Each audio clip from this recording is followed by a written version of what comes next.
Well, the Blue Jays, after sweeping the Oakland Athletics in Toronto, obviously head out west to LA and get swept, losing 6-2 today in Los Angeles. That completes the sweep for the Los Angeles Angels. The Jays have now dropped to 14-17 on the year with the sweep. Aaron Sanchez got the ball today, and he was not very good. Again, Stroman and Sanchez, your number 1-2 guys, the guys that have to be your stability, I guess. Your two main guys that coming into the season, you knew they were your starters, and they were not very good in the last couple outings. Sanchez only won 4 innings today, with 9 hits, 5 runs, walked a couple, struck out 2, 5 runs, 4 were earned. He wasn't very good today either. And today really wasn't a great ball game altogether. But there are going to be some positives I'm going to take from today. And I had to specify today because it's not really from this Blue Jays team right this second, all right? But you know what? Offensively, the Jays didn't get anything going. Getting 2 runs on 6 hits. You don't get a whole lot out of that. You're not going to win many ball games. However, there are some positives to take from it. Randall Grichuk continues to hit the ball pretty well lately. He went 2 for 4 again today, had an RBI double. When did he hit that RBI double? It was in the top of the 6th inning to bring home Eric Sogard, who actually walked to lead off that inning. And Randall Grichuk is now hitting 254 on the season, so it's great to see him swinging the bat better now. And Justin Smoke went 1 for 3. Brandon Drury 1 for 4. But the thing about Brandon Drury is 2 times, and it's one in the 6th and one in the 7th inning, he had opportunities with 2 guys on, and he couldn't drive him in. I understand he did a lot of that lately. I get that. But we talked about it all year long. Good pitching, you didn't really get that. Good defense, you didn't really get that. Al Hansen kind of did a Billy McKinney yesterday, and it led to an RBI triple or a 2-run triple or whatever the heck happened there. And timely hitting, you didn't really get that. So you're going to lose these games. But he did go 1 for 4 in the ballgame. Rowdy Tellez went 2 for 4. He's hitting 250 now on the year. Good to see Rowdy hitting the ball a little bit better as of late. And that's it. 6 hits in the ballgame. You strike out 11 times. Look, the problem with this Jays ball club is, yes, they're getting some hits here and there, but they don't do anything with it. You go to I think it was the 8th inning. A leadoff double from Rowdy Tellez, or maybe it was like the 7th or whatnot. He doesn't move. You know, that can't happen. But it did in the ball game today. On the mound, other than Aaron Sanchez, though, I thought it was already not bad altogether. Tim Mayza went an inning and 2/3. Didn't give up a hit, didn't walk a batter, didn't strike out a guy, but a clean inning and 2/3 for Tim Mayza. Good to see there. Sam Gaviglio gave up a home run to Mike Trout, but other than that, didn't do too bad. Give up 2 hits, the 1 run to Trout, and a strikeout in his inning and a third. And Ken Giles, just to get him out there and get him some work in, because the Jays haven't had a save opportunity in a little while here. He goes a clean inning, strikes out a batter, no hits, no walks. Good job there for Giles. ERA down to 188 on the year for the Blue Jays for Ken Giles. Now, with this series now done, thank goodness, we can turn our focus to the Texas Rangers, where the Blue Jays head next. Tomorrow night is the start of the 3-game weekend series against the Texas Rangers. Game 1 is 8:05 tomorrow night. Trent Thornton versus Mike Minor. And both pitchers are in opposite directions right now. Trent Thornton 0-3 with a 5.08 ERA. Mike Minor 3-2 with a 2.88. He's pitching really, really well so far for Texas this year. And the Rangers are 1 game under 500, so they've been struggling. They were actually in a wild card spot at one point, but kind of fell out there. I mean, it's so early in the year. That does happen quite often. Game 2 of the series, guys, was on Saturday, and it's Lance Lynn for the Texas Rangers, and we have no idea who it is for the Toronto Blue Jays because that's the fifth spot in the rotation. We haven't had to deal with that in a little while because of the off days and everything, but now you got to figure out who's going to be pitching there on Saturday night. I don't know, or I guess it's probably the afternoon game, right? No, it's a night game, actually. 8:05 first pitch there on Saturday night against the Texas Rangers. I don't know who it's going to be. Baraki's still on the DL. Somebody's coming off the DL, but we haven't heard anything about that. So, who'd you call up? I don't know. I mean, Sean Reed Foley's been horrendous in AAA. Paulino hasn't been any good in AAA. So, I don't know who the heck you call up. Or do you just do a bullpen type of day? Do you do a Tampa Bay Rays, a starter and an opener and whatnot? That might be the viable option for the Blue Jays there on Saturday. And on Sunday, Clay Buchholz versus Drew Smyly is the pitching matchup there in the finale there on Sunday before the Jays come back home to take on the Twins. All right. But like I said, there was going to be some positives in this video, not directly related to this Blue Jays team. By the way, no Vladimir Guerrero Jr. Tonight's the day off for him. He struggled in the series. I think he was 0 for 6 with 3 strikeouts. Not a very good series for Vladdy, so give him a night off and give him just kind of a break from everything that's been going on. But the positive news, and there has to be positives you take from a day, let alone a rough loss, you got to take positives out of the day. And that is what just happened there. And that is,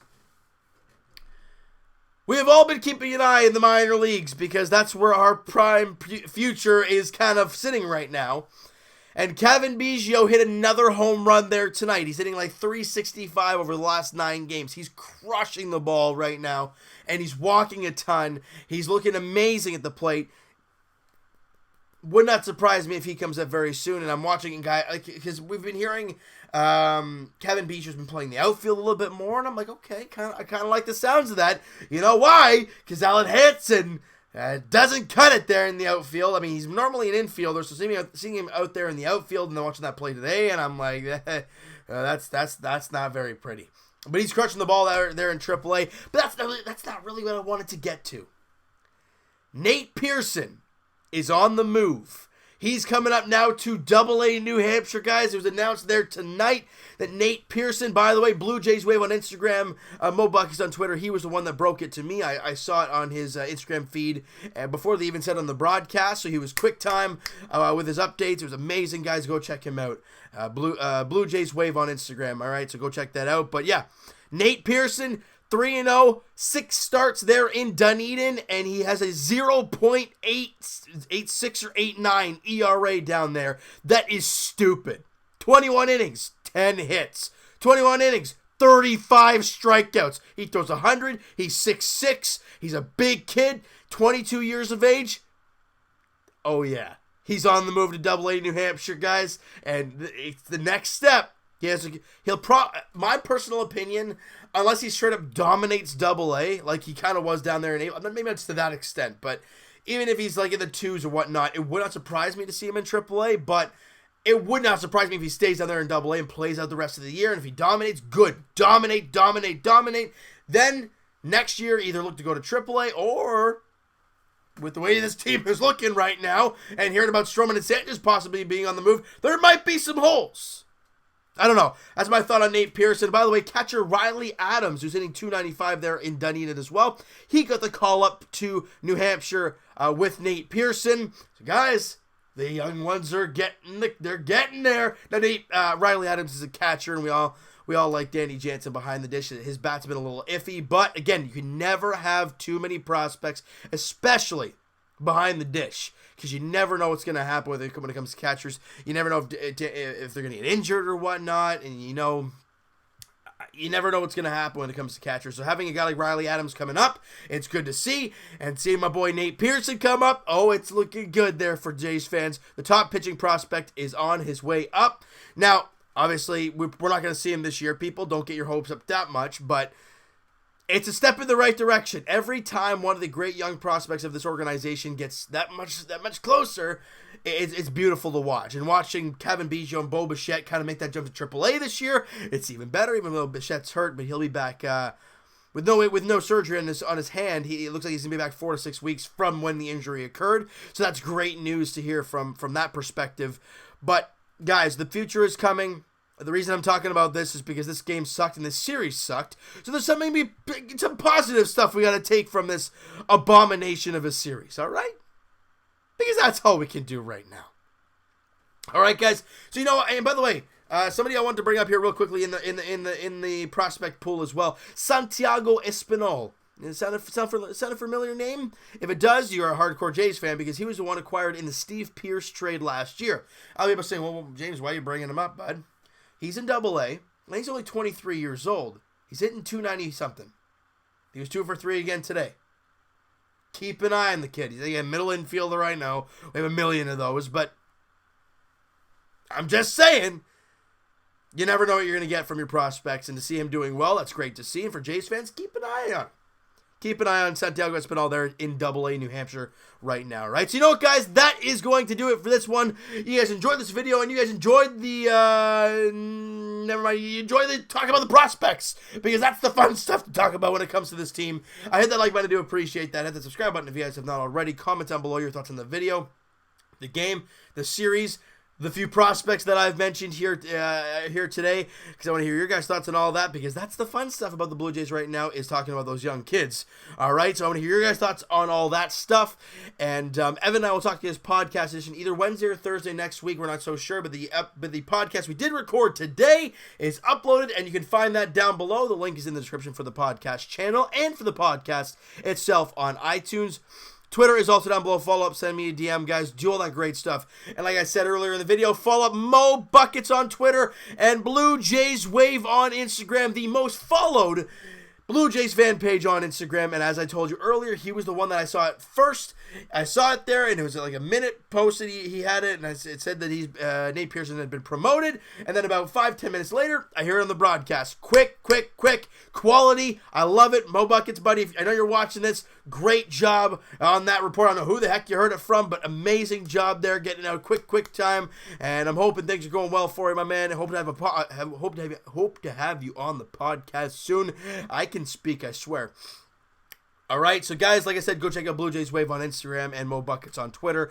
And I'm going to talk to you guys Raptors edition on Sunday.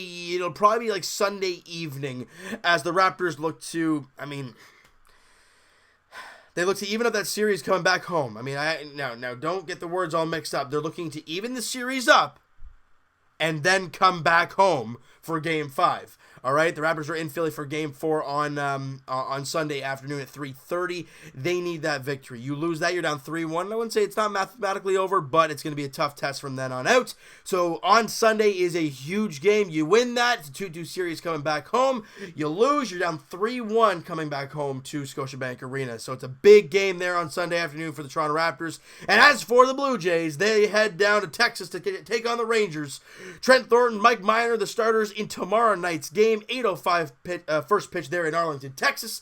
All right, so thank you guys so much for listening and watching. I hope you guys enjoyed this video. We'll talk to you guys then.